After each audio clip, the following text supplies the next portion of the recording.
Hi, my name is Megan Mason, and this is my EDL 855 case study when ethics and policies collide. To summarize the case, this case occurs at Rocket Junior High School. There are 900 students. There is a DAEP program that is for disciplinary education program for students. Involved is Richard Inman, who is a first-year principal, a student named James, who is 15, his mom, David, a student who is 13, and his mother, a teacher, a school resource officer, and the director of secondary education. To summarize the case, Mr. Inman is a first-year principal who is trying to build relationships with students, and one particular student is James, who is 15. He spends time with him after school, playing basketball, just to build a bond to help him become a better student, and he is also a leader of a group. And after spending many hours with the group, he has noticed a change in their behaviors and grades. A teacher informs Mr. Inman that James gave something to David, and she was pretty sure it was drugs. So they were both sent to the office. Immediately, Mr. Inman asked the resource officer to join them in the office. They searched David and they found brass knuckles. This is a violation of the zero tolerance policy for weapons. And at that point in time, James admitted to threatening David that he told him he would beat him up if he didn't carry it for him. And then in the result, the police officer handcuffed both students and took them to the youth detention facility. The reaction to the situation, Mr. Inman felt trapped and regretted his decision of involving the police officer so soon. He had to follow the policy, and this meant by expulsion of the students for at least 45 days, and that would go to the DAEP program. And he also feels torn because he has an obligation to his students that he's been trying to form relationships to. David, of course, is scared. This is his first offense. He's an honor student. James admitted to his wrongdoing, which was a huge breakthrough for him. James's mother quotedly said, "Let him sit there for a few days. Maybe he will learn his lesson this time." And David's mother was upset, came in crying, and was very worried about David's future. To summarize the case, Mr. Inman filed expulsion papers only for James. As he was writing up David's, he ended up ripping it up because he felt that, it was his first time and that it could really hurt his future. Then he received a call from the director of secondary education and was told that if he did not fill out the paperwork for David, that he would be in failure of complying with the school policy and that he would be reprimanded and put that on his file. So the legal and ethical issues. The legal is the weapon was at school, which is a felony. There is a zero tolerance policy that the school has in place. If not followed, this could lead to a lawsuit either by the district or even David's mom might even file a lawsuit for being wrongly accused because, again, James admitted to threaten David. Breach of contract is not following the zero tolerance policy. As a teacher or school leader, you are signing that you will follow the policies that are in place of that district. The ethical issues, Mr. Inman, once again, didn't follow the school policy. He's feeling guilty on what's happening to both the students, especially David. James threatened David, which is another ethical issue, and this could whole situation could kind of be biased towards James because he has a history of bad behavior versus David. This is his first time offense, so it might feel like people are more lenient on him. To synthesize what occurred, Mr. Inman is facing a dilemma of following school policies or his moral compass in the situation of a zero-tolerance policy. So here are the facts. The people, Mr. Inman, we know he's a first-year principal, and he's trying to form those relationships and build capacity at his school. What's unknown is, does he have a mentor? And if so, why was the mentor not involved? James, the 15-year-old student, he is a leader of a group that are known as bad kids, and he threatened David. What's unknown is what is his history? What is his past offenses? David, the 13-year-old, known he's an honor student.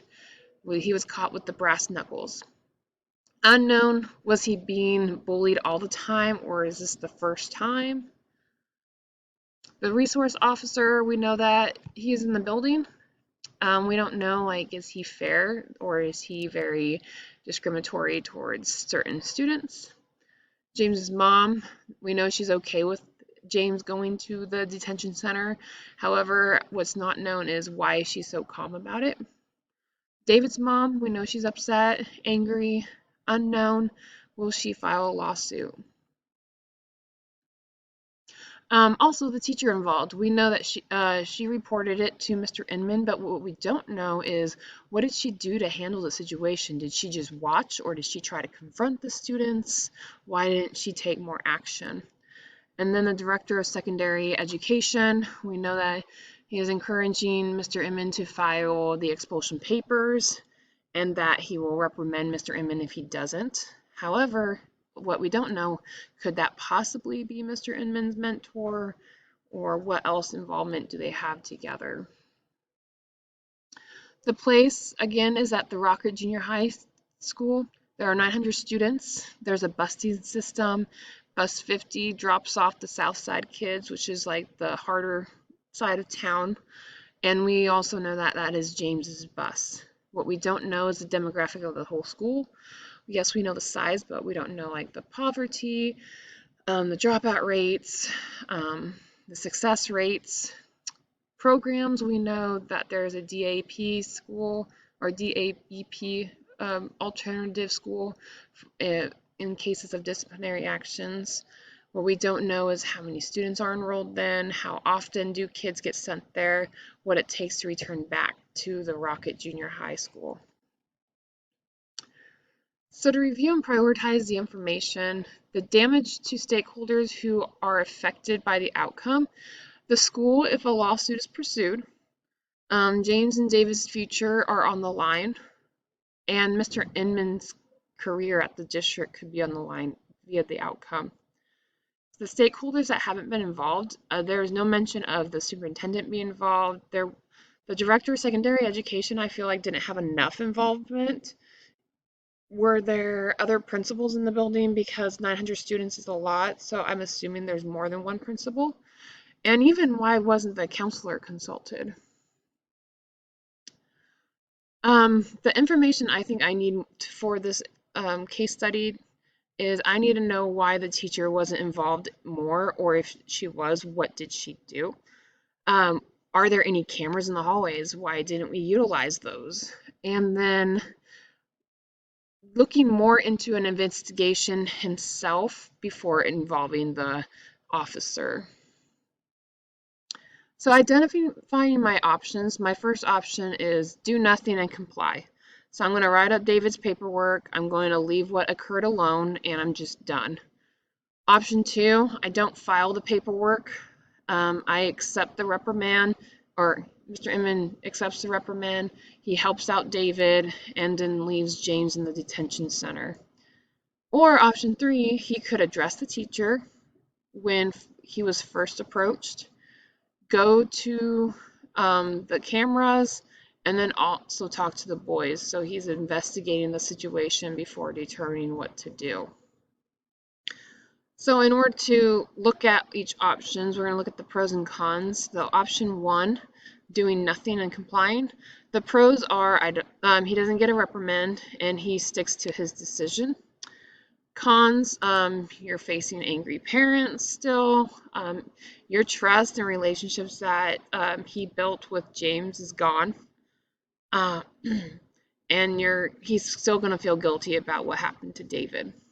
Option 2, don't follow the paperwork. You're helping out David.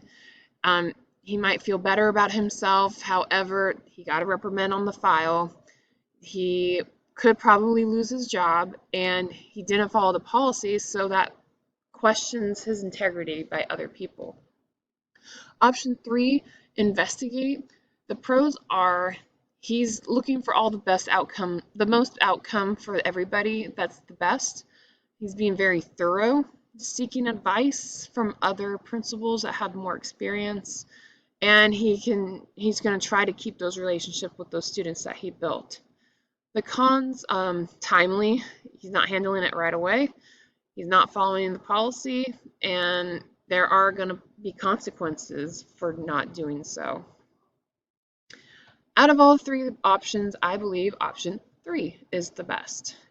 And I would implement option 3 by, when I first would get that situation brought to me, I'd talk to the teacher. What did you do? What did you see?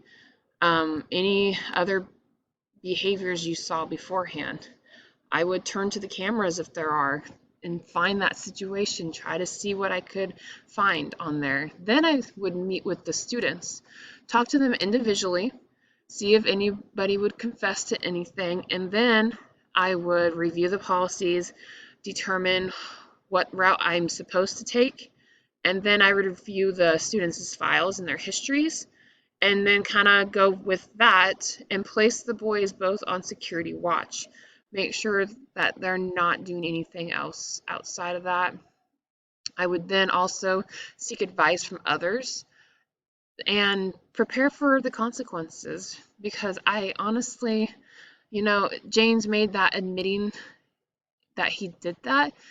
Again, he said that was huge, so I would almost try to give him a break, but also let him know that this is a serious offense. Plan B, if this did not work, I'm not really sure what I would do. I know for sure I would seek guidance from other veterans, see what I should do next, speak with other districts and how they handle situations like this. Are they that hard on students that are making improvements? That's the best I could come up with for my plan B.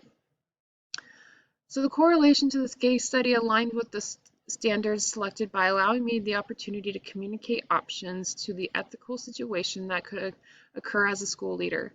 I was able to reflect an ethical and legal decision that would be involved in what dimensions of the issues would be. I formulated different options that a leader could take. Relevancy. This case study was relevant to my learning because as a school leader, there are times when I am faced with legal and ethical decisions, and it is important to take the time to evaluate my options in order to make the best decisions. I believe that as a first-year school leader, even a veteran, it would be hard to be in Mr. Inman's shoes. We as school leaders must keep in mind we are here to keep students and staff safe and help them all be successful. Not every situation is cut and dry, and not all fairness looks the same for each individual. I think it is necessary to seek advice when needed and reflect on my own moral compass frequently. And this is the reference I used, and thank you for your time.